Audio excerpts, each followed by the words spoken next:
एक शेर पढ़ा मैंने सोशल मीडिया पर, लिखता है, यहां तहजीब बिकती है, यहां फरमान बिकते हैं, जरा तुम दाम तो बोलो, यहां ईमान बिकते हैं। यह ईमान की तो बात थी कि आज जिस पुल का इस्तेमाल ग्रामीण करते, दर्जनों गांव के ग्रामीण करते, आज वो धराशायी है। आरोप लगा है यास पर, लेकिन सही मायने में यह भ्रष्टाचार की बानगी, भ्रष्टाचार की भेंट चढ़ा पुल है। लागत करीब 14 करोड़ थी इस पुल के, लेकिन 14 साल भी नहीं चला। ये कांची नदी पर बना बूढ़ाडीह का पुल का हश्र यह हुआ, उद्घाटन और अप्रोच पथ के बनने के पहले ही बारिश में ध्वस्त हो गया। बालू माफियाओं और भ्रष्टाचारियों ने पुल के पाए को खोखला कर दिया। मामले में झारखंड के सीएम हेमंत सोरेन ने उच्च स्तरीय जांच के आदेश दिए हैं। एक रिपोर्ट आपको दिखा लेते हैं, फिर करेंगे चर्चा कुछ खास मेहमानों के साथ कि आखिर जवाबदेह और जिम्मेदार किससे बनाया जाए। से बह गया कांची नदी पर बना बूढ़ाडीह का पुल, उद्घाटन से पहले ही हो गया ध्वस्त। 14 करोड़ की लागत से बना था पुल, अप्रोच रोड का भी नहीं हुआ है निर्माण। घटिया निर्माण की भेंट चढ़ा पुल, बड़ी बड़ी दरारें, दरकती रेलिंग, सीमेंट से झांकती छड़, लकड़ी की मार से टूटता पत्थर और यह ध्वस्त पुल बताने को काफी है भ्रष्टाचार की कहानी। रांची के तमाड़ थाना क्षेत्र में कांची नदी पर करोड़ों की लागत से बना हाराडीह बूढ़ाडीह पुल गुरुवार को भारी बारिश में ध्वस्त हो गया। 3 साल पहले लगभग 14 करोड़ की लागत से पुल बनाया गया था, लेकिन करोड़ों रुपए की लागत से बना यह पुल भ्रष्टाचारियों और बालू तस्करों की भेंट चढ़ गया। जबकि अब तक अप्रोच रूट नहीं बनने से इसका विधिवत उद्घाटन भी नहीं हुआ था। जिन्होंने बाकायदा पुल निर्माण में अपना पसीना बहाया, उन्हीं की जुबानी सुनिए निर्माण के समय हुए खेल की कहानी। तो लग रहा है कि बोल्डर से ही सपोर्ट दिया गया है और बीच में जो है कि पिलर जो पूरा घुस गया, इसे लगता है कि काम जो है कि घटिया किस्म से किया गया है। आलू तो चलता है, उठता है, आप लोग भी देख रहे हैं आते जाते, दोनों से भी उठता है, लेबर से भी उठता है, मशीन से भी उठता है। उसका क्या असर हो रहा है? असर तो देखिए, एक पुल तो क्षतिग्रस्त हो गया, इसके बगल में बमलाडी घाट है, वहाँ भी हो गया, उससे नीचे हारिन घाट भी टूट गया। तो हम किसान हैं, खेती करते हैं। पहले इस पुल में तकरीबन शुरू से लास्ट तक हम काम कर चुके हैं जी। हम तो राजमिस्त्री नहीं थे, हम लेबर के रूप में यहाँ काम कर चुके हैं। जिस प्रकार से पहले पाइलिंग हुआ था, साइड में 4-4 कोने पे 40 फीट करके पाइलिंग घुसाया गया था, और बीच वाला जो पिलर है वह केवल 4 फीट का मतलब जाली बांध के बीच वाला पिलर केवल स्टैंड किया हुआ है। और उसमें से पहले यहाँ पर जो चबूतरा के जैसा दिख रहा है, उसमें केवल बालू चिप्स और सीमेंट वो डायरेक्टली मतलब अर्का मशीन के द्वारा वहाँ गिराया जाता था। सारा मटेरियल जो है पानी में ही गिराया जा रहा था लेबर के द्वारा। इस पुल के टूटने से हजारों लोगों का संपर्क टूट गया है। मामले को गंभीरता से लेते हुए ग्रामीण विकास मंत्री आलमगीर आलम ने उच्च स्तरीय टीम का गठन किया है। उन्होंने दोषी पदाधिकारियों और संवेदक के खिलाफ उच्च स्तरीय जांच के आदेश दिए हैं। वहीं अधीक्षण अभियंता ने ध्वस्त पुल का जायजा लिया। उन्होंने कहा कि रांची के AK पांडे कंस्ट्रक्शन ने इस पुल का निर्माण कराया था। सरकार ने जाँच के लिए उच्च स्तरीय कमेटी गठित की है। ठेकेदार के खर्च पर पुल का निर्माण सुनिश्चित किया जाएगा। इसकी लागत राशि लगभग जो है अभिलेख देखकर बताया जाए, लगभग 14 करोड़ के लगभग होगी। देंगे, अभिलेख से देखकर पता करेंगे कब कंप्लीट हुआ है, जैसे कि कितना फाउंडेशन गया है, DPR में फाउंडेशन का क्या लेवल दिया गया था, कितना तक गया है फाउंडेशन की गहराई तक। MB से देखने से पता चलेगा कि ठेकेदार के द्वारा जो है रूपांकन लेवल के अनुसार काम किया गया कि नहीं किया गया। और बालू भी आप लोग देख रहे हैं, काफ़ी उठाव सब हो रहा है। ये सब चीज़ों को देख के हम लोग एक कमेटी बनी है मुख्य अभियंता की अध्यक्षता में, उसको हम लोग आकलन कर उसका फाइनल विवरण विभाग को समर्पित करेंगे। ठेकेदार को अपनी खर्चा सही बनाना पड़ेगा, ऐसा व्यवस्था हम लोग बनाएंगे। AK पांडे है ना, AK पांडे ठेकेदार का नाम AK पांडे है।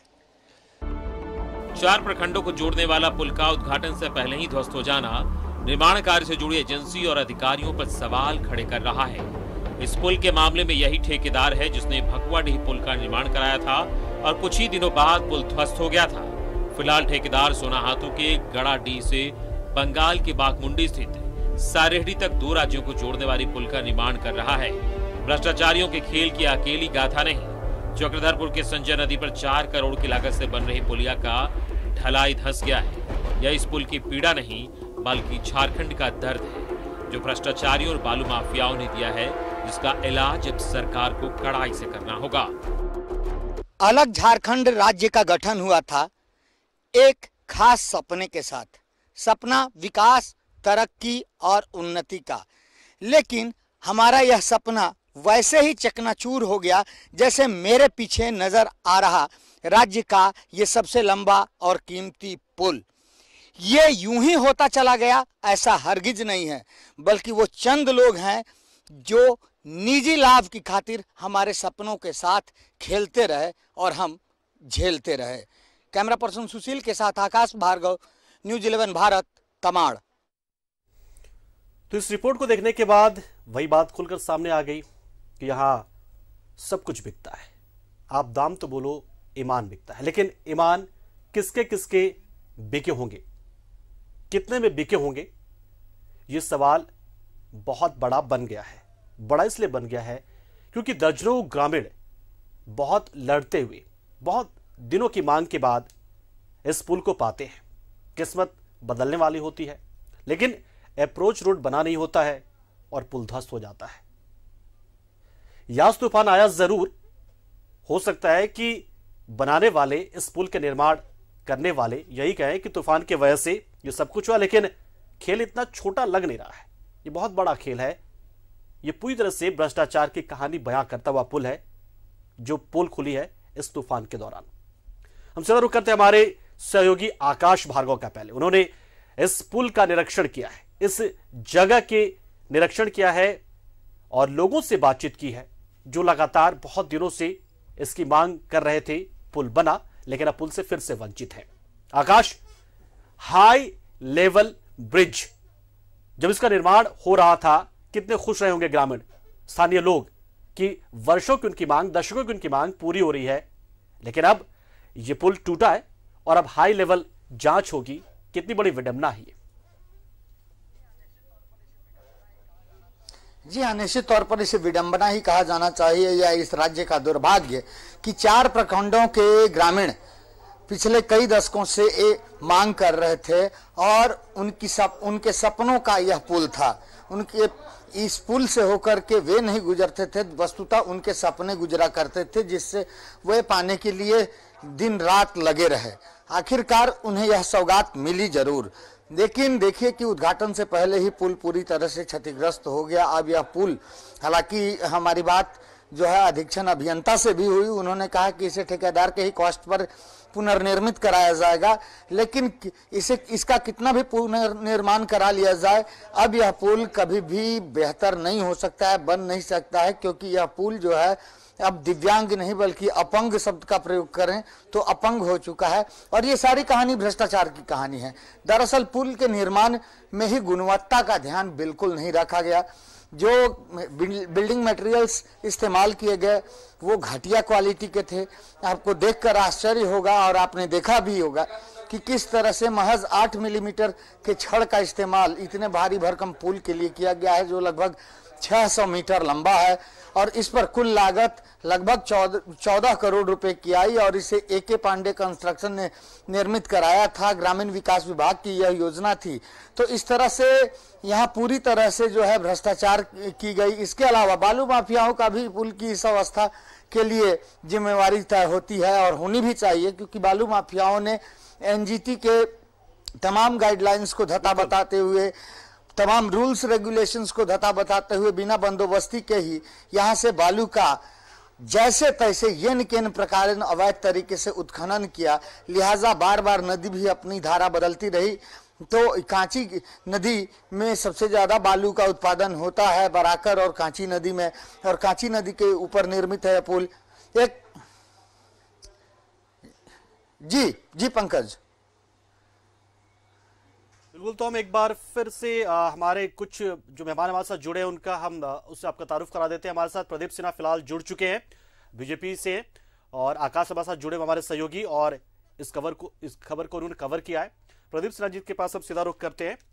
प्रदीप सिन्हा जी, अगर 3 साल पहले पुल का निर्माण हुआ था और उद्घाटन नहीं हुआ था, तो निश्चित तौर पर आरोप जो है वो सीधा सीधा उस समय की सरकार पर ही लगता है। क्या आप अपने बचाव में कुछ कहना चाहेंगे? बचाव में नहीं कह रहा हूं मैं कह रहा हूं कि अगर पुल के निर्माण में गड़बड़ी है, और आज तो सुपरिंटेंडिंग इंजीनियर गए थे वहां जांच करने के लिए, उन्होंने ठेकेदार का भी नाम बता दिया, लेकिन मैं समझता हूं कि पारदर्शिता तब आती जब सुपरिंटेंडिंग इंजीनियर अपने एग्जीक्यूटिव इंजीनियर का, असिस्टेंट इंजीनियर का और जूनियर इंजीनियर का भी नाम बताते। लेकिन पूरा दोषारोपण सिर्फ ठेकेदार पर, और बाकी लोग जो अपना कमीशन लेते हैं वो कैसे बच निकल सकते हैं? अब किसके कार्यकाल में ये काम हुआ, मैं उस पर नहीं जा रहा हूँ। बिल्कुल। ये भ्रष्टाचार की जो कहानी बयां कर रही है, ये पुल जो धंसा है, निश्चित रूप से कई ग्रामीणों ने लंबे समय तक आंदोलन किया होगा, उस क्षेत्र के जनप्रतिनिधि ने भी मांग की होगी लंबे समय तक, तब जाके स्वीकृति मिली होगी, और अब जाकर उनके सपने ध्वस्त हो गए। तो निश्चित रूप से जो लोग जिम्मेदार हैं, और पब्लिक मनी का कहीं मिसयूज होता हो तो इसको थॉरली इन्वेस्टिगेट करने की आवश्यकता है। और साथ साथ जो लोग भी इन्वॉल्व हैं, चाहे वो कितने बड़े ऊंचे पद पर बैठे लोग हों, ठेकेदार तो एक छोटी चीज है, क्योंकि डे टू डे मॉनिटरिंग करने की जिम्मेदारी विभाग की भी होती है। Executive engineer, assistant engineer, junior engineer आखिर किस काम के लिए हैं? सरकार उनको तनख्वाह किस बात की देती है? बिल्कुल। तो उनकी भी जिम्मेदारी बनती है। इसलिए जब जांच हो तो सभी स्तर के अधिकारियों की संलिप्तता, उसके अलावा ठेकेदार की क्या भूमिका है, अगर खराब सामग्री का उसमें इस्तेमाल किया गया तो इसमें कौन कौन लोगों ने अनदेखी की इन चीजों की, और साथ साथ जो सुपरिंटेंडिंग इंजीनियर कह रहे थे कि बालू के उत्खनन से भी प्रभाव पड़ सकता है, तो आखिर बालू का उत्खनन वहां कौन कर रहा है और उसकी इजाजत कौन दे रहा है उनको? बिल्कुल। यानी कि माइनिंग अफसर और सीओ भी भूमिका में है कहीं ना कहीं। बिल्कुल। हमारे साथ विकास मुंडा भी जुड़ गए, तमाड़ से विधायक है, और उन्हीं के क्षेत्र का ये पूरा मामला है। उन्हीं के क्षेत्र में ये नदी बहती है, और ये रांची जिले का एक सबसे लंबा पुल हो सकता था, गौरव हो सकता था, लेकिन फिलहाल ध्वस्त है, जमीन पर पड़ा धराशायी है।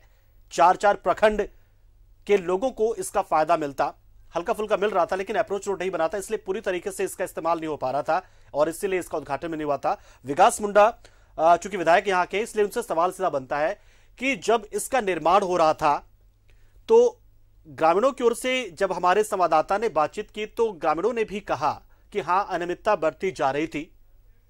तो ऐसे वक्त में जब अब ये पुल गिरा है तो निश्चित तौर पर ये जवाबदेही एक जनप्रतिनिधि के नाते आपकी बनती कि आप इसकी उच्चस्तरीय जांच की मांग करवाएं, और साथ ही साथ क्या आपका प्रतिक्रिया क्या होगा वो भी हम पहले जाने। पहले प्रतिक्रिया आप दे दीजिए कि पुल टूटा है।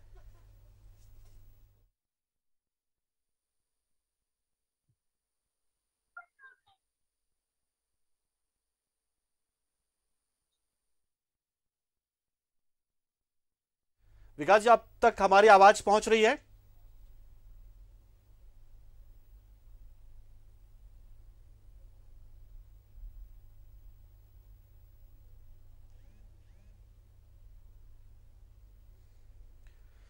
तो देखिए, हम तस्वीरें दिखा रहे हैं।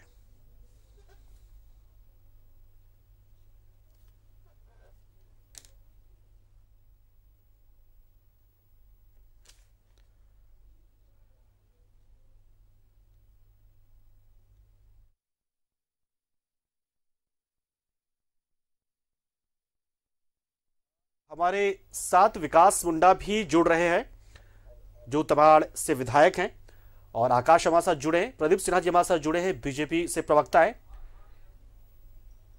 एक बार फिर से हम रुख करते हैं विकास मुंडा जी का, जो कि जनप्रतिनिधि है, वहां से मिले हैं, तो निश्चित तौर पर उन्हें निश्चित तौर पर बहुत ही विकास मुंडा जी, पहली प्रतिक्रिया आप, जब आपको यह जानकारी मिली कि यह पुल टूट गया है, बहुत सारे ग्रामीणों का सपना टूट गया है, तो पहले प्रतिक्रिया आपको लगा था कैसा उस वक्त? निश्चित तौर से जिस तरह से जैसे हमें सूचना मिली, हम लोग सबसे पहले उस स्पॉट पे जाकर के देखने के लिए हुआ क्या है, तो स्पॉट पर देखने को जो प्रथम दृष्टया देखने को मिला कि कहीं ना कहीं पुल के निर्माण में अनियमितता हुई है। और ये मैं आज से ठीक 3-4 साल पहले मैं एक बात को बताना चाहूंगा, इस पुल की शिकायत भी पूर्व मैंने कर रखी थी, ये आज की बात नहीं है।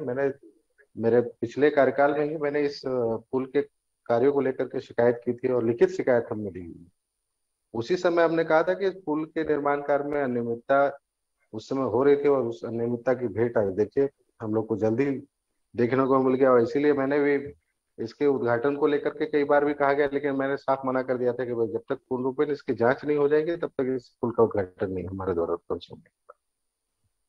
यानी शुरुआत में जब आपने इस पुल को निर्मित होते देख रहे थे, जब आप उस वक्त ही आपको लग गया था कि पुल की क्वालिटी बहुत ही घटिया किस्म की, ऐसा लग गया था आपको उसी वक्त? बिल्कुल, मैंने तो कहा ना, मैंने लिखित रूप से इसकी शिकायत की हुई। और मैं उस समय जब ये पुल का निर्माण हो रहा था उसी समय मैंने लिखित शिकायत दी हुई थी कि इसकी जांच कराएं और इसके जो निर्माण कार्य में जो गुणवत्ता है उसके साथ में कॉम्प्रोमाइज हो रहा है उसको ठीक कराकर ही इस पुल का निर्माण कार्य हो। लेकिन उस समय पता नहीं किनके दबाव में एक तरीके से कहा जाए कि इस चीज को हमारी बात मतलब एक जनप्रतिनिधि की बातों को भी दरकिनार किया गया, तो समझ से परे है। ये तो जवाब वही लोग दे सकते हैं जो उस समय काल में विभाग को देख रहे थे या फिर तत्कालीन जो भी इंजीनियर्स थे या फिर जो टीम थी इसके निर्माण कार्य में जो संवेदक थे उनके ऊपर में ये बात आ सकती है। आकाश, आपने सुना, बीजेपी का पक्ष भी सुन लिया आपने। बीजेपी का तो साफ यही कहना है कि जांच होनी चाहिए और जिसकी भी इसमें मिलीभगत है, जिसकी भी भूमिका है, उच्च स्तरीय जांच होनी चाहिए। और साथ ही साथ विकास मुंडा जो विधायक है वहां से, उनका भी साफ कहना है कि बहुत पहले से उन्होंने लिखित शिकायत कर रखी है कि इस पुल का उद्घाटन तब तक नहीं होने दिया जाएगा जब तक कि इसकी गुणवत्ता की जांच ना हो जाए। और अब जब पुल टूट गया है तो क्या लगता है, ये एक तरीके से टाल मटोल की वजह से ये पुल भ्रष्टाचार की भेंट चढ़ा है या फिर ये खेल अंदर खाने से यूं ही खेला जाता है, पैसे बनाए जाते रहते हैं? जी हाँ, देखिए निश्चित तौर पर यह पूरी तरह से जो है सरकारी धन के बंदरबाट का मामला है। सरकारी धन का किस तरह से राज्य में दुरुपयोग होता है और किस तरह से सरकारी धन की लूट की जाती है उसका एक जीता जागता उदाहरण है। संक्षेप में कहें तो ऐसा हुआ कि जनता के खून पसीने की गाढ़ी कमाई के टैक्स से जुटाए गए पैसे राजकोष में जमा किए गए और वहां से 14 करोड़ रुपए निकाल लिए गए ग्रामीण विकास विभाग के जरिए और इस पुल के निर्माण की स्वीकृति दे दी गई। डीपीआर तैयार करा लिया गया। पुल के निर्माण के नाम पर एक स्ट्रक्चर, एक ढांचा, एक लंबा चौड़ा ढांचा खड़ा कर दिया गया जिसे पुल कहना भी शायद सही नहीं होगा। हालांकि देखने से दूर से यह बड़ा लंबा चौड़ा पुल नजर आता है और इसमें ढेर सारे पिलर्स हैं, 24 छतें हैं और प्रत्येक छत की लंबाई लगभग 60 फीट के आसपास है और पुल की कुल लंबाई जो है लगभग 600 मीटर है और रांची जिले का यह सबसे लंबा पुल था जिसे ए.के. पांडे कंस्ट्रक्शन के द्वारा निर्मित कराया गया था। उस समय तत्कालीन अभियंता कौन थे, चीफ इंजीनियर कौन थे, जेई कौन थे, एसडीओ कौन थे, इन सभी पर जिम्मेवारियां फिक्स होनी चाहिए। और सबसे बड़ी बात यह है कि जब पुल का निर्माण कार्य चल रहा था तो किसी भी प्रकार की कहीं से कोई मॉनिटरिंग नहीं की जा रही थी।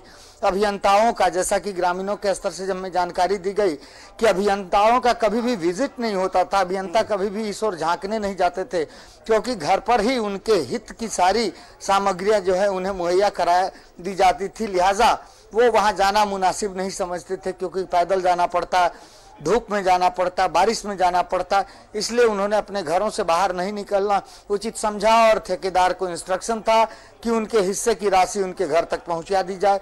इसमें तत्कालीन जो जनप्रतिनिधि रहे हों, नेता रहे हों और जिम्मेवार पदों पर बैठे लोग रहे हों जो सीधे सीधे हस्तक्षेप करने की पोजीशन में थे, जिन्हें हस्तक्षेप करना चाहिए था, शायद वो भी कहीं ना कहीं ठेकेदार से कोई न कोई अपना हित साध रहे थे, जिसकी वजह से उन लोगों ने भी अपनी जुबान को बंद रखा।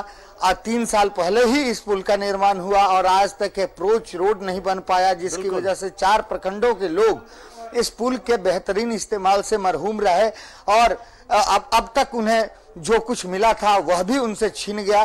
तो ये तो हुई भ्रष्टाचार की कहानी। इसमें जिस प्रकार की घटिया तौर पर ये साफ तौर पर ये लगता है कि बहुत लंबी चौड़ी एक सिंडिकेट बनाकर ये खेल खेला जाता है और एक पुल और एक की बात नहीं है, हर पुल हर रोड पर ये कहानी होती है। कोई भी निर्माण होता है तो इसमें इस तरह की कहानी और इस तरह का फॉर्मूला बना किया जाता है। रुक करते एक बार फिर से प्रदीप सिन्हा जी का। प्रदीप सिन्हा जी, जिस तरीके से आपने यहाँ पर रखा, यहाँ पे बात रखी आपने कि चलिए पुल का निर्माण किस सरकार में हुआ था ये मायने नहीं रखता, मायने रखता है कि उस वक्त के अधिकारी कौन थे, कर्मचारी कौन थे, अभियंता कौन थे। तो इसमें ज्यादा आपको लगता है कि जिम्मेदारी किसकी बनती है, जो निर्माण कर रहे थे उनका, या फिर जो नीचे से माइनिंग चल रहा था वो ज्यादा बड़ी वजह बन रहा है?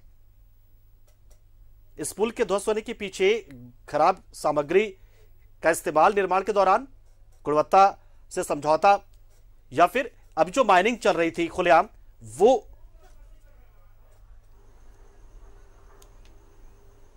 देखिए, पुल जैसी संरचना कोई एक दिन में और रातों रात तैयार नहीं हो जाती।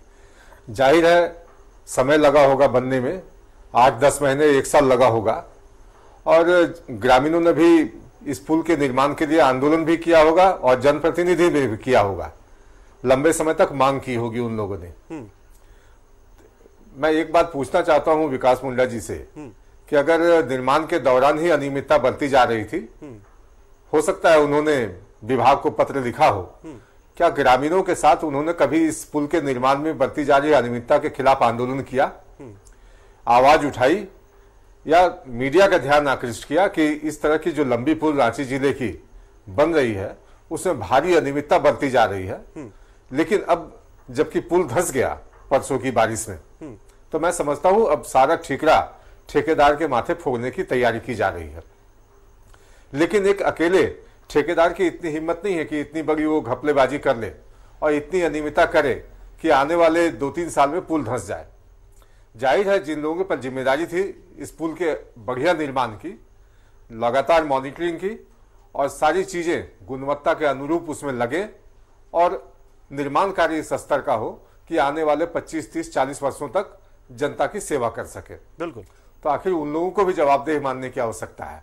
अब एक बात और कहना चाहता हूं आपका, अवैध माइनिंग की बात मीडिया के माध्यम से भी और बार बार एक विपक्षी दल होने के नाते हम लोगों ने सरकार से बार बार आग्रह किया कि एनजीटी के गाइडलाइंस के उल्लंघन किए जा रहे हैं। एनजीटी ने जो मानक तय किए हैं कि बरसात के सीजन में कोई बालू उठाव नहीं होगा नदियों से, उसके अलावे अक्टूबर महीने तक इस पर बैन होता है। लेकिन आप खुलेआम देखेंगे रांची में कितनी ट्रकें रोजाना बालू लेकर आती हैं और किसके मिलीभगत से वो सारा सिस्टम चलता है वो आप भी जानते हैं। तो कहीं ना कहीं जो इलीगल माइनिंग की बात है उससे इनकार भी नहीं किया जा सकता। और अगर पिलर के पास से इलीगल माइनिंग की जा रही थी तो इसको मॉनिटर करने की भी जिम्मेदारी जाहिर है किसी न किसी की रही होगी कि इस खतरनाक स्थिति तक पहुंच जाए कि पुल की धंसान सिर्फ 1-2 दिन की बारिश में हो जाए, तो ये आश्चर्यजनक है। और कोई भी विभाग हो जिसने भी निर्माण किया। चलिए बिल्कुल प्रदीप सिन्हा जी, आपका सवाल विकास मुंडा से, बिल्कुल आपने जो सवाल पूछा उसका विकास मुंडा को जवाब देना चाहिए, विधायक जी को जवाब देना चाहिए। विधायक जी देखिए, आपने ये तो कहा कि पुल के निर्माण के दौरान आपने ये चिट्ठी लिखी थी, विभागों को लिखी थी, अधिकारियों को लिखी थी कि इसकी जांच हो, क्योंकि गुणवत्ता से समझौता किया जा रहा है, घटिया सामग्री का इस्तेमाल किया जा रहा है। लेकिन क्या आपने कभी आंदोलन किया? क्या आपने दबाव बनाने की कोशिश की या सिर्फ चिट्ठी लिखकर आपने अपने कर्तव्यों से तुष्टि कर ली थी? नहीं, ऐसा नहीं है। देखिए, इसको हम लोग कई तरीके से अपनी बात को सरकार तक, उस तत्कालीन सरकार तक हमने बात को पहुंचाने की कोशिश की थी। लेकिन मुझे लगता है कि जो जिस तरीके से प्रदीप जी अपनी बातों को कहे हैं उनके हिसाब से तो लगता है कि भाई समझा जाए कि संरक्षण कहीं ना कहीं बहुत बड़े लेवल पे मिला हुआ था, इसलिए कार्रवाई नहीं हो रही थी। अब एक माननीय विधायक के पत्र का भी कोई असर अगर उस समय नहीं पड़ता था, ये तो सोचने का विषय है कि भाई ऐसे लोगों को संरक्षण किस स्तर पर मिला हुआ था। हमारा काम है हर समय, एक जनप्रतिनिधि होने के नाते हमारे पत्र की भी एक वजन होता है। अगर उस पत्र के वजन को भी अगर समझने का तत्कालीन सरकार ने अगर समझ नहीं थी, या फिर उस पत्र को एक तरीके से हल्का रूप में अगर टेबल में रख करके उसको फेंक दिया जाता था, तो फिर तो भाई भगवान मालिक का उसी का नतीजा आज हम लोग देख रहे हैं। अगर हम लोग का एक जनप्रतिनिधि होने के नाते देखिए, हर जो हमारे विधानसभा क्षेत्र के अंतर्गत में हर चीज हमारे नजर के दूर नहीं है, इसीलिए हम लोग को तत्कालीन जब भी ग्रामीणों को द्वारा सूचना मिलती थी हम लोग चले जाते थे। और अपने बातों को रखने का भी एक तरीका है, ऐसा थोड़ी कि हर विषय को लेकर हम आंदोलन करने पहुंच जाए। हर विषय को लेकर के आंदोलन ही करेंगे तो फिर तो जिंदगी भर आंदोलन चलता रहेगा, किसी भी चीज का हल नहीं मिलेगा। सिस्टम बना हुआ है किस लिए? हर चीज हर चीज को एक जिम्मेवारी मिली कि भाई आपको एक कार्यपालिका का काम क्या है। कार्यपालिका का काम भी तो एक तरीके से निर्धारित है कि उनको करना क्या है। अगर वो कार्यपालिका वो तत्कालीन समय में काम नहीं कर रही थी, उस पर जिम्मेदारी किसको लेनी चाहिए? ये जिम्मेदारी तत्कालीन सरकार के ऊपर में जाती है एक तरीके से देख लिया जाए तो। बिल्कुल ठीक बात है। तो जाहिर सी बात है, इसके बाद मैं फिर से प्रदीप सिन्हा जी के पास पहुंचता हूं। विकास मुंडा जी ने तो आपके सवाल का जवाब दे दिया। उनका साफ ये कहना है कि एक जनप्रतिनिधि होने के नाते क्या मेरा काम सिर्फ ये तो नहीं रह जाता कि मैं जगह जगह हर एक चीज के आंदोलन करते रहा हूं। मैं अपने आधिकारिक पत्र के जरिए अगर इस तरीके से मैं अपनी बातों को रखता हूं तो ये तो सोचने वाली बात है कि उस समय की सरकार ने उनकी बातों को तवज्जो क्यों नहीं दिया, और वो भी तब जब बीजेपी की सरकार थी। बीजेपी की सरकार में उसका डीपीआर तैयार होता है, यहां तक कि टेंडर होता है, उसका डिजाइन तय होता है, अप्रूव होता है, सब कुछ होता है। तो ऐसे में तो पूरी तरह की जिम्मेदारी उस दौरान के तत्कालीन सरकार की ही बनती है कि सरकार के दौरान सरकार क्या क्यों नहीं दबाव बना पाती थी उन अभियंताओं पर, जवाबदेही क्यों नहीं तय करती थी कि वो जाकर निरीक्षण करें। प्रदीप सिन्हा जी, एक बार मैं आपकी बात मान भी लूं कि जो विकास मुंडा जी जो बात कहें अगर वो अक्षरशः सत्य भी है, तो मैं ये पूछना चाहता हूं कि जो भी मंत्री होता है क्या साइट पर जाकर वो निर्माण कार्य की निगरानी करता है? जाहिर है कि उस विभाग के जो अभियंता होते हैं, एक सिस्टम है, सारा कुछ सिस्टम के अनुसार चलता है। टेंडर फाइनलाइज करने तक विभाग की भूमिका होती है, और मैं समझता हूं कि मंत्री की भी भूमिका न्यूनतम होती है। लेकिन सारा सिस्टम किस तरह से चले उसके लिए अभियंताओं की नियुक्ति है, हर लेवल पे है कि कौन किस काम की मॉनिटरिंग करेगा। आपका प्रदीप जी कहना है कि मंत्री की जिम्मेदारी न्यूनतम होती है, जवाबदेही न्यूनतम होती है, आप ये कहना चाह रहे हैं? जी मैं वही कहना चाह रहा हूं ना कि मंत्री साइट पे जाके निगरानी नहीं करता क्वालिटी की, अभियंता करते हैं। अगर अभियंता को कहीं लग रहा हो, जूनियर इंजीनियर को नहीं लगा, असिस्टेंट इंजीनियर को लगा हो या फिर एग्जीक्यूटिव इंजीनियर को लगा हो, लेकिन अपने विभाग में समीक्षा तो की जाती है ना। प्रगति रिपोर्ट आप लेते हैं अपने विभाग में गुणवत्ता के बारे में। उसी बात पे आ रहा था जी, मैं उसी बात पे आ रहा था जी, मैं उसी बात पे आ रहा था कि जो अपर लेवल के अधिकारी भी अगर जाते हो वहां और अगर उन्होंने अनियमितता पाई तो निश्चित रूप से बात को ऊपर के लेवल पे रखा जाना चाहिए था। ये बात या तो पथ निर्माण मंत्री या फिर मुख्यमंत्री तक पहुंचाई जानी चाहिए थी कि भारी अनियमितता हो रही है और ये जान के साथ खेलने जैसा है। लेकिन अगर उन लोगों ने अपनी जिम्मेदारी का निर्वहन नहीं किया तो आप ये बताइए कि फिर मुख्यमंत्री और मंत्री को आप जिम्मेदार कैसे ठहराते हैं? अगर बात वहां तक पहुंची ही नहीं, बात जब पहुंची ही नहीं तो फिर कार्रवाई की बात कहां से आती है?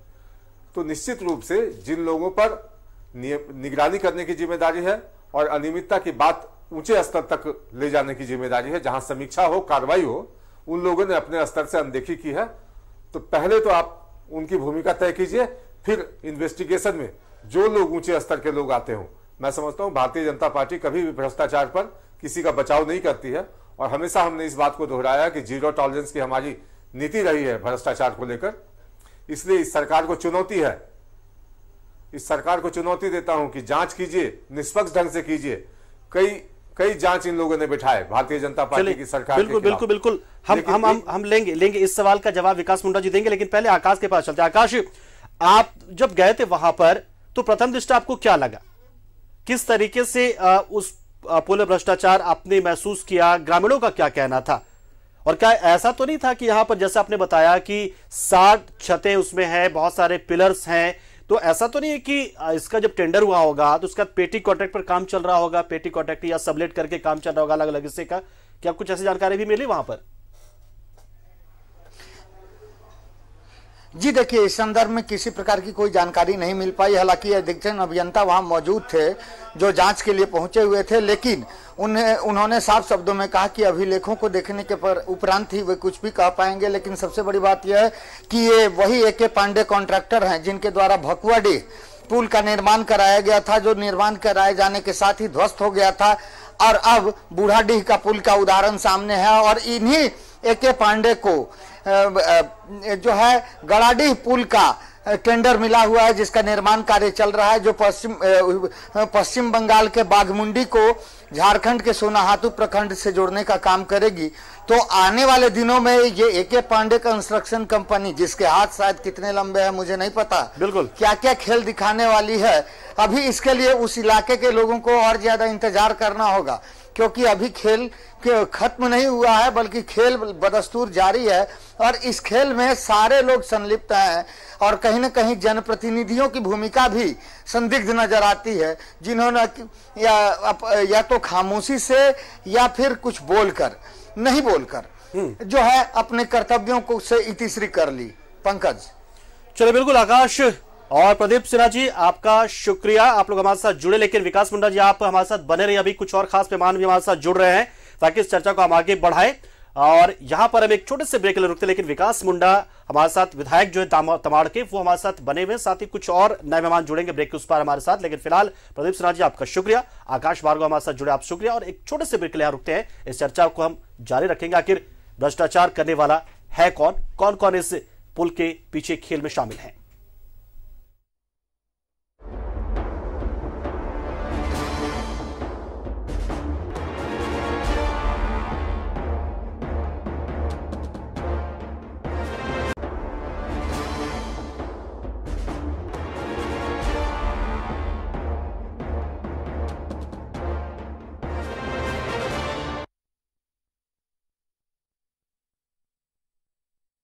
कहावत है, खेत खाए गधा जुल्हा पिटाता। इसका मतलब ये होता है कि गधा खेत खाता है लेकिन बदले में उसका मालिक मार खाता है। यानी कि कुल मिलाकर आप ये कह सकते हैं कि बहाना और आरोप किसी और पर आप थोप देते हैं, जबकि उसके पीछे का कारण कुछ और है। तो रांची जिले के तमाड़ स्थित जो ये पुल है, उसके गिरने के पीछे बहुत सारे कारण हैं, लेकिन हो सकता है कि जिस पर आरोप हम लगा रहे हो वो ये कहें कि यास तूफान की वजह से नदी का जलस्तर कांची नदी का बढ़ा और वहां जो पिलर के नीचे के जो रेत थे वो धुले बहे और उसकी वजह से ये पुल टूट गया। लेकिन सवाल तो यही है कि 3 साल में बना ये पुल क्या यूं ही जमींदोज हो गया? क्या उसके पीछे कोई खेल नहीं हुआ होगा? क्योंकि हम बराबर देखते हैं और लगातार देखते हैं कि एक तो जब निर्माण हो रहा होता है तो उसकी गुणवत्ता से समझौता किया जाता है, कई स्तर पर होता है। अगर आप जोड़ने जाए तो एक निचले कर्मचारी से लेकर मंत्री तक की बातें की जाती कि उसको कट मनी जाता होगा। पेटी कॉन्ट्रैक्टर होते हैं, सबलेट किया जाता है, अलग अलग लेवल पे खराब गुणवत्ता वाले सामग्री का इस्तेमाल किया जाता है और साथ ही साथ यह भी कहा जाता है और यह सामने आ रही बात कि वहां माइनिंग भी हो रही थी, अवैध माइनिंग।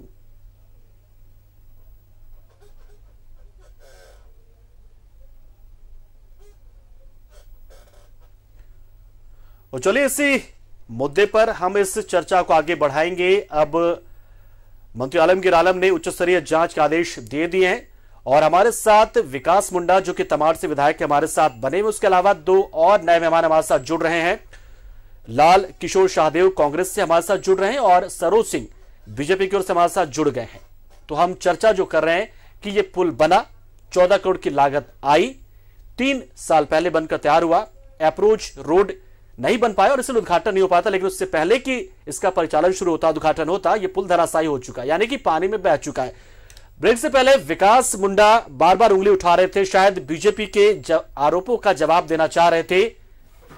विकास मुंडा जी, कुछ आप कहना चाह रहे थे, हम ब्रेक पे चले गए थे, कुछ मन में आपकी बातें आई थी, शायद आप कुछ कहना चाह रहे थे। आपके साथी ने जो बात को कही ब्रेक में जाने से पहले कि जो कॉन्ट्रैक्टर है एन पांडे मेसर्स कंपनी जो है, बिल्कुल उन मतलब एक तरीके से देखा जाए तो पिछले 2 साल पहले अगर हम पीछे जाते हैं तो इन्हीं के द्वारा बनाया गया एक पुल फिर से इसी तरीके से पाइलिंग का नीचे चला गया था। मतलब ये पहली दफा नहीं है जो इस तरह की चीज हम लोग देखने को मिल रही है। तो सबसे बड़ा विषय ये है कि इनको किन हालात में और किस तरीके से ये L1 होते थे, किस तरीके से इनको काम मिलता था और गुणवत्ता की ऐसी जब स्थितियां थी तो इनको तो काम ही नहीं देना चाहिए। इनको ऐसे कॉन्ट्रैक्टर को तो सीधे तरीके से काली सूची में डाल देना चाहिए। अब तत्काल उस समय में किस तरीके से काम होते थे ये तो उसका नतीजा मुझे लगता है देखने को मिल रहा है। बिल्कुल, ये बात आपने अच्छी रखी विकास मुंडा जी, और इसलिए हम सीधा फिर से रुक कर रहे थे हमारे बीजेपी से साथ यहाँ पर आए स्पोक्स पर्सन के तौर पे सरोज सिंह जी। सरोज सिंह जी, कहा यह जा रहा है कि चलिए अभी तो आप यही कहेंगे कि इस मामले की जांच होनी चाहिए, उच्च स्तरीय जांच के आदेश भी दिए गए हैं मंत्री आलमगीर आलम की ओर से, लेकिन सवाल तो यह है कि जब वही एन पांडे कंस्ट्रक्शन कंपनी की ओर से एक पुल ध्वस्त हो चुका था उनके निर्माण का, उसके बावजूद उन्हें ब्लैकलिस्ट क्यों नहीं किया गया था? ये दोबारा पुल, कांची नदी पर महत्वाकांक्षी पुल, एक हाई लेवल ब्रिज का निर्माण का टेंडर फिर से कैसे मिल गया? ये एक आरोप है विकास मुंडा जी का। देखिए, मैं किसी ठेकेदार के को उन्होंने कहा है कि उनके पुल और बह गए, मुझे जानकारी में नहीं है उनका कहाँ पुल बहा है नहीं बहा है, और मैं कहूँ वही उनका पैरवी करने भी नहीं आया हूँ, और कहाँ ऐसे पुल बहे हैं तो उसकी मुझे जानकारी में नहीं है। अगर कोई जगह का जानकारी हो तो बताए तो फिर हम बताएंगे। लेकिन ये जो पुल है तो जांच तो आपने कहा, जांच तो निश्चित रूप से होनी चाहिए, इसमें कहीं दो मत नहीं है, और जांच होने के बाद पता चलेगा, क्योंकि जो जिस तरह से पुल दुर्घटनाग्रस्त हुआ है, पुल ढहा है, और जो सामने बातें आ रही हैं, तो हम लोग टेक्निकल तो एक्सपर्ट हैं भी नहीं कि इस विषय पे कह दें कि ये है ऐसे है वैसे है, लेकिन जितना प्रथम दृश्य दिख रहा है उसमें यह दिख रहा है कि ये पुल जो आप देखे होंगे जिस तरह से गिरा है, इसका एक पाया जो है, एक पिलर इसका पूरा अंदर घुस गया है पुल जो, और जब एक पिलर घुसा है तो दोनों साइड से पुल बैठ गया है। पुल कहीं से बीच से टूटा नहीं है, पुल कहीं से क्रैक नहीं हुआ है, वो पाया घुस गया है। और जिस तरह से झारखंड में अवैध बालू की लूट है, कहीं ऑक्शन नहीं हुआ है, एक आध जगह हुए होंगे तो नहीं पता, सारे जगह जो अवैध बालू की निकासी जो हो रही है, और अवैध बालू के निकासी के बाद पुल तो 3 साल पहले बने हैं, बिल्कुल धंसना होता तो अब तक धंस जाता। पानी भी निश्चित रूप से इतना पड़ा है, अब कितनी निकासी हुई है और फिर कितना धंस गया है, क्योंकि आप देख रहे हैं लेकिन सरोज सिंह जी, ऐसा तो है नहीं कि वो एक ही दिन में या पिछले 1 साल में ही सिर्फ बालू का खनन वहां पे हो रहा होगा।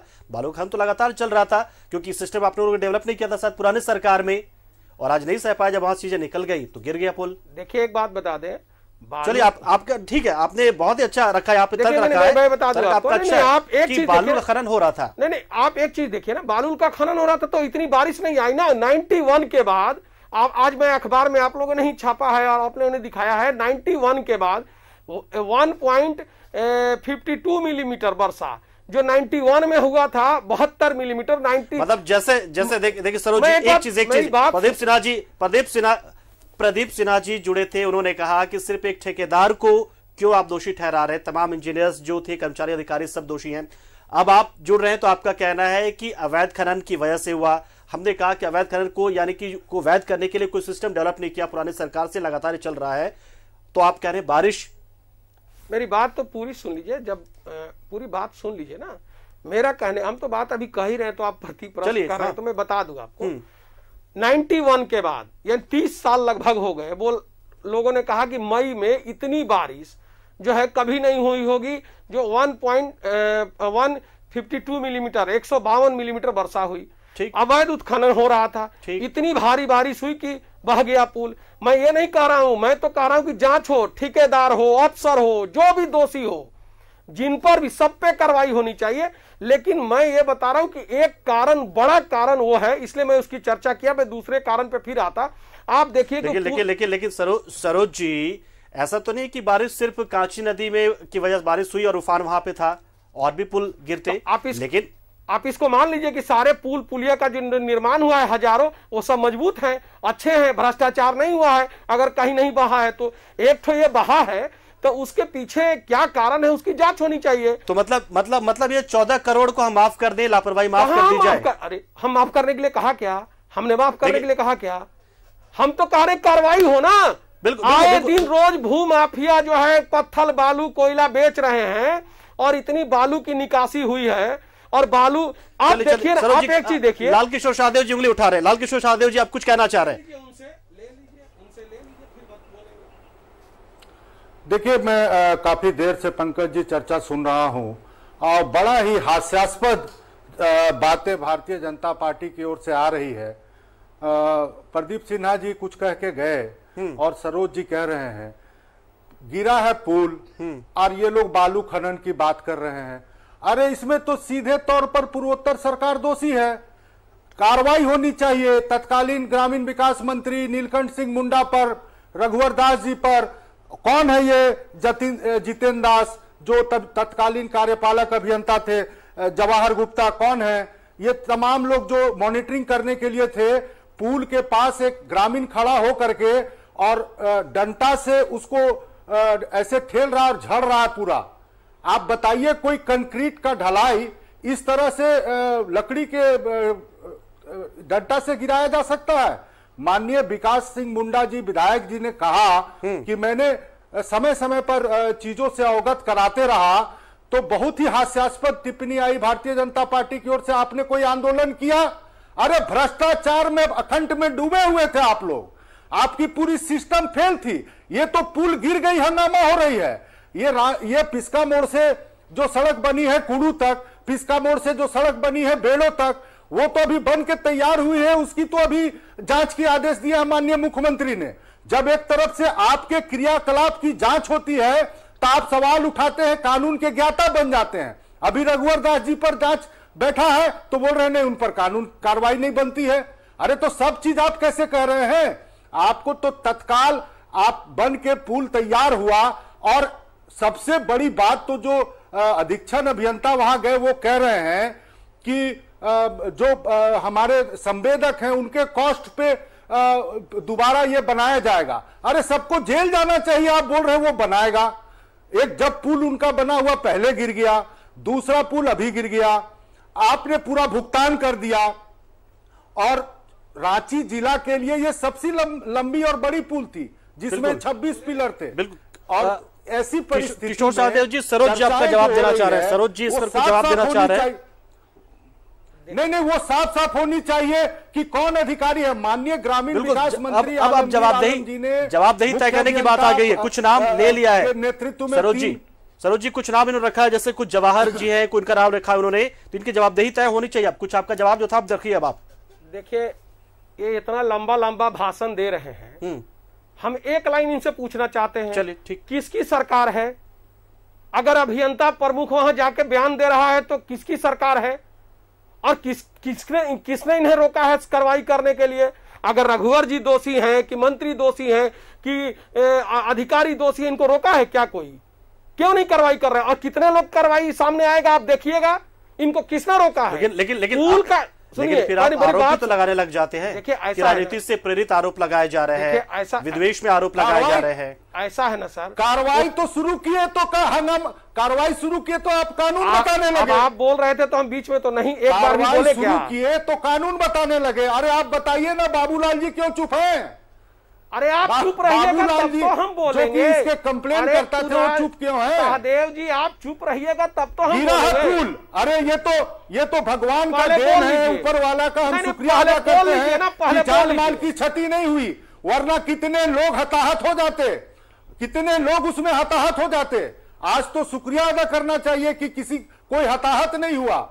लेकिन आपका गिरा पुल आपके समय बना। आपके विकास मुंडा जी भी कुछ इशारा कर रहे हैं। विकास मुंडा जी, पैसे आपके क्षेत्र के विकास के लिए आए थे, उसका इस्तेमाल होता, पुल खड़ा होता तो क्या बात होती, ग्रामीणों का सपना पूरा होता। लेकिन आज धराशायी है। आप जनप्रतिनिधि हैं, इस तरफ से तो चलिए हम बात करें कि तमाम लोगों पे आरोप प्रत्यारोप तो चलता रहेगा और आरोप की जांच होगी भी। एक जनप्रतिनिधि होने के नाते अब आप क्या कहना चाहेंगे बीच में?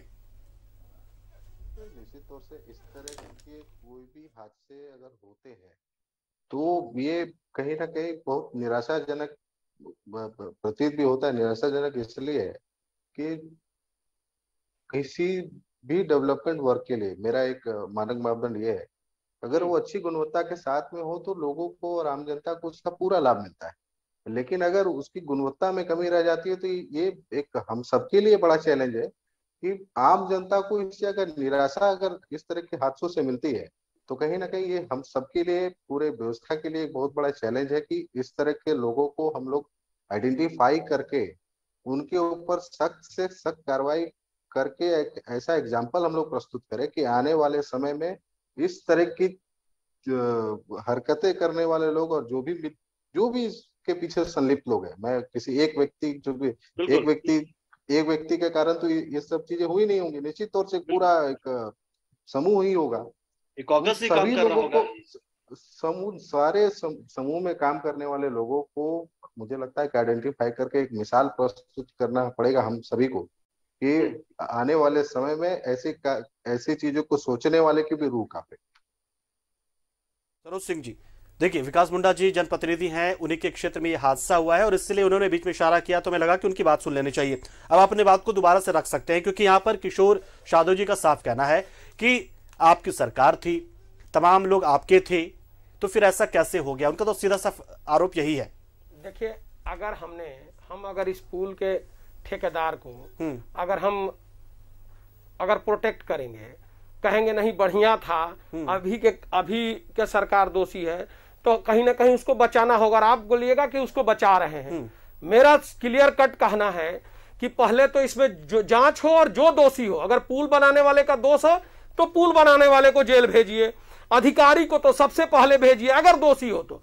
मैं ये कहा, अगर दोषी तो होगा ही वो, ऐसा है ना सर, जिम्मेदारी होती है ऐसा है सर, जिम्मेदारी तो होती है ना, ऐसा है ना सर, करने की, ऐसा है करने सर, की। अच्छा ऐसा है सर, कुणाल सहदेव जी ने भी बोला, उन्होंने भी बोला, आप किसी को टोके नहीं, हम एक लाइन बोल रहे हैं, आप टोक रहे हैं, हमको बड़ी बात तो पूरी सुन लीजिए ना। एक लाइन बोलेंगे आप बोलिएगा तो कैसे होगा?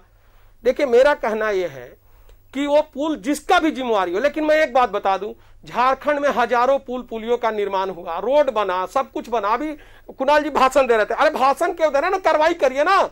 आप किसको, अगर ग्रामीण मंत्री और जिनका दोष है तो उनको कार्रवाई करिए, अगर पिछली सरकार का है तो किसने रोका है आपको? कार्रवाई करिए, बोलिए मत। मेरा ये कहना, ये पुल गिरा है पूरा, ये जो इलाका है बालू का, वहां बड़े बड़े पोकलेन और जेसीबी लगे हुए हैं। लेकिन नीलकंठ सिंह मुंडा जी, अरे मेरी बात तो सुन लीजिए ना सर, आप मेरी बात सुनने के बाद आप बोलिएगा तो कोई दिक्कत तो नहीं होगा ना। आप मेरी बात सुन लीजिए ना। ठीक, आप, मैं एक लाइन बोलता हूँ, आप प्रतिप्रश्न करिएगा तो कैसे होगा? सुन तो लीजिए ना। मेरा कहना यह है कि जिस तरह से पूरे इस इलाके में बालू वहीं से चोरी का आ रहा है, कुछ दिन पहले आपने पता होगा कि 2-2 हजार रुपए वहां एक पार्टी के लोग रंगदारी भी मांग रहे थे, जिसके कारण बालू बंद हो गया था। मैं उनकी नाम नहीं लेना चाहता उस पार्टी के लोगों का, तो मैं ये कह रहा हूं कि वहां जेसीबी से बालू कोड़ रहे हैं। आप देखिए पुल को, मैं प्रथम दृश्य लग रहा है, पुल का जो पाया है वो दिख नहीं रहा है, वो घुस गया है अंदर, वो अंदर घुस गया है ये। और मैं ये तो अगर कह रहे हैं कि भ्रष्टाचार का भेंट चढ़ गया, तो इसका मतलब हजारों पुल पुलिया रोड बना है, कहीं नहीं टूटा है तो कहीं भ्रष्टाचार नहीं हुआ है। यहाँ भ्रष्टाचार हुआ तो कार्रवाई हो। पिछले साल भी 5-5 पुल पुलिया छोटे मोटे टूटे हैं। ठीक है, वो तो एक तो बड़ा टूटा है, इसी तबाल में टूटा है, तो कारण रहे होंगे ना, जांच करके कार्रवाई होनी चाहिए। हमने तो नहीं कहा कि किसी को बचाओ। आप तो ये कह रहे हैं ना कि हमारी सरकार में ऐसा कुछ हुआ ही नहीं था। मेरी सरकार, एक पुल की बात कैसे हो रही? 5-5 पुल। सरकार का क्या मतलब है? सरकार टेक्निकल है क्या? मिनिस्टर टेक्निकल होते हैं, मिनिस्टर पुल बनवाते हैं, जवाबदेह होते हैं ना। निश्चित रूप होती है, लेकिन बालू कोड़वा की जिम्मेदारी तो सरकार की होती है। लेकिन बालू कोड़वा के बेच रहे हैं, उनकी कोई जवाबदेही नहीं है।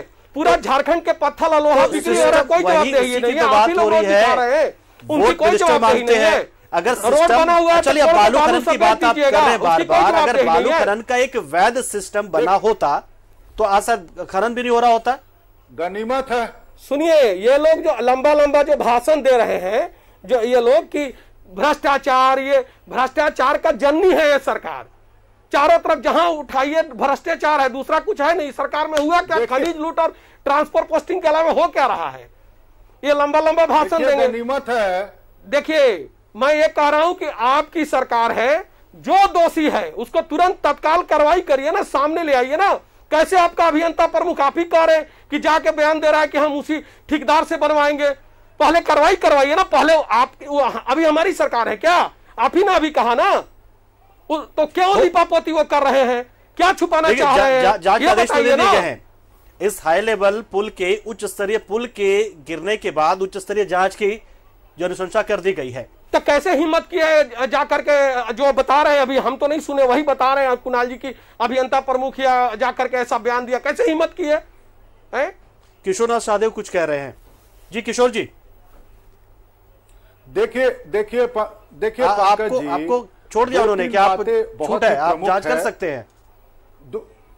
बीजेपी वाले आरोप नहीं लगाएंगे। नहीं, 2-3 बातें पंकज जी, आपके अभियंता प्रमुख क्या छुपाना चाहते हैं? जाके कह रहे हैं कि बनवाएंगे। जांच होगी और लोगों पर कार्रवाई होगी तो वो फिर फिर उनके नेता कानून के पाठ पढ़ाने लगेंगे। अरे क्या पढ़ाएंगे, छोड़िए ना, आप कार्रवाई करिए ना। महत्वपूर्ण बात यह है, अरे आप बहुत नेता का बात सुनते हैं, भाजपा का हमको पता है, आप करिए ना। घटना होती है, मुकदमा में फंसाने का प्रयास करिएगा, सच्चा काम करिएगा नहीं। दिए जाते हैं। हम पुल पे बात कर रहे हैं सरोज जी, अभी वर्तमान वो क्या बात कर रहे हैं, वो कहाँ विषय को लेकर उनको कहिए ना। माननीय ग्रामीण विकास मंत्री जी से हम लोग आग्रह करेंगे कि तय समय सीमा पर जांच होनी चाहिए, जांच की सीमा तय होनी चाहिए और फिक्स होनी चाहिए कि कौन इसके लिए दोषीवार हैं।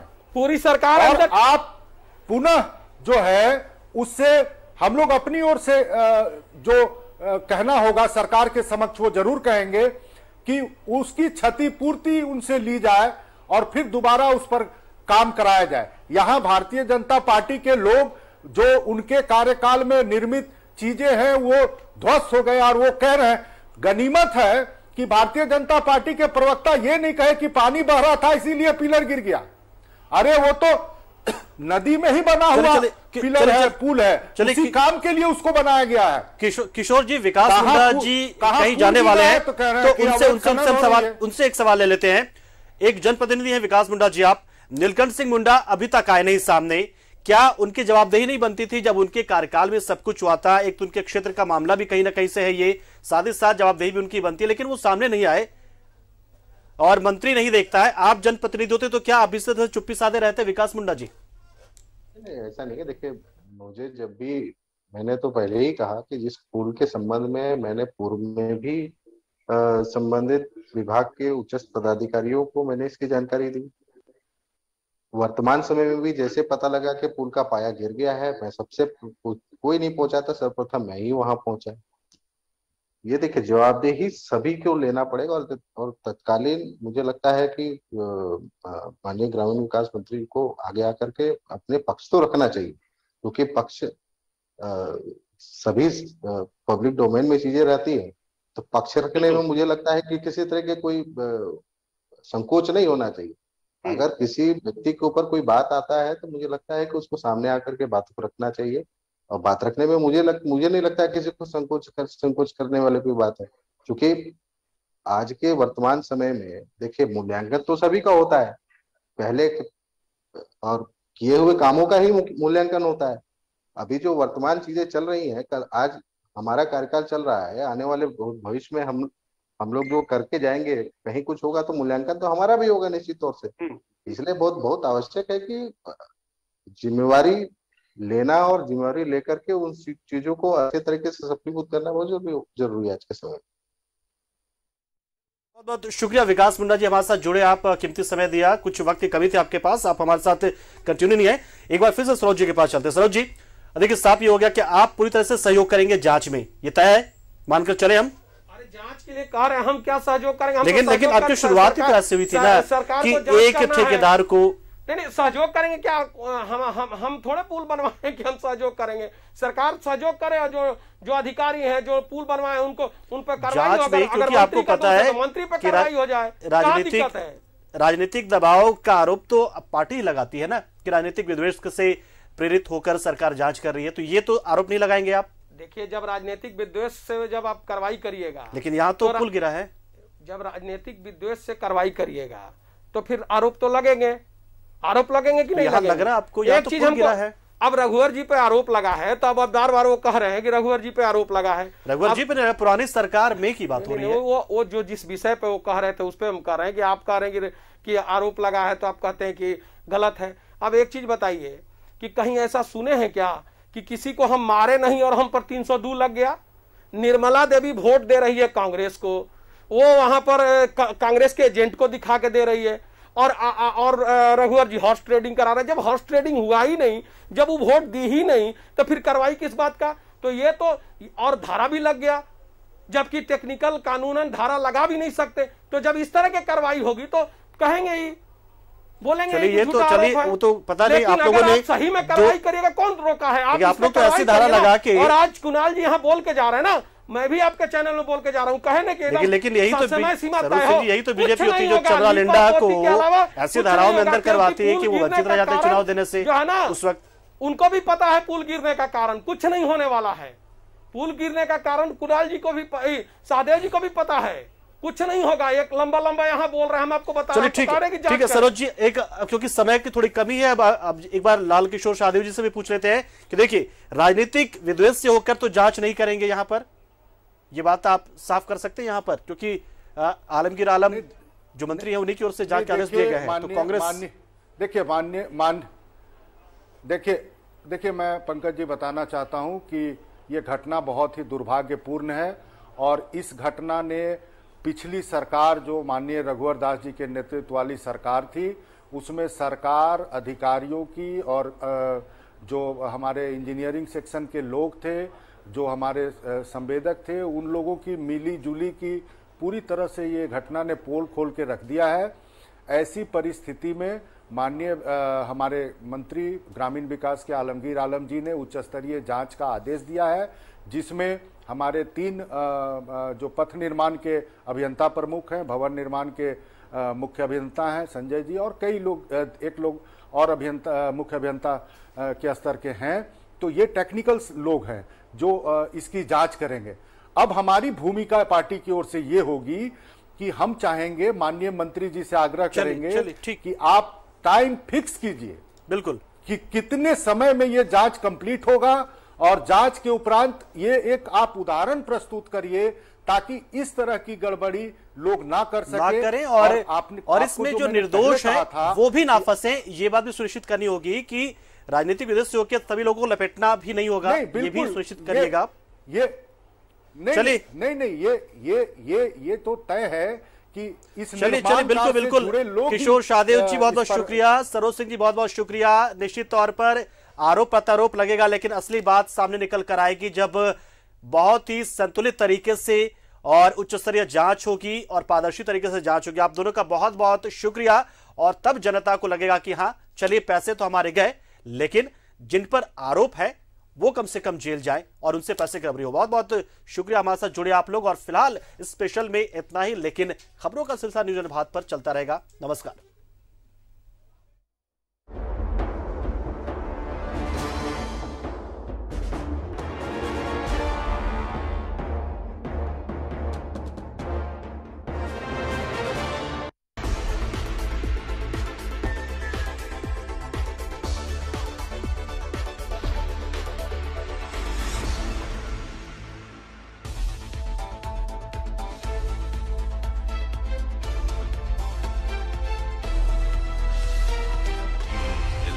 सच है।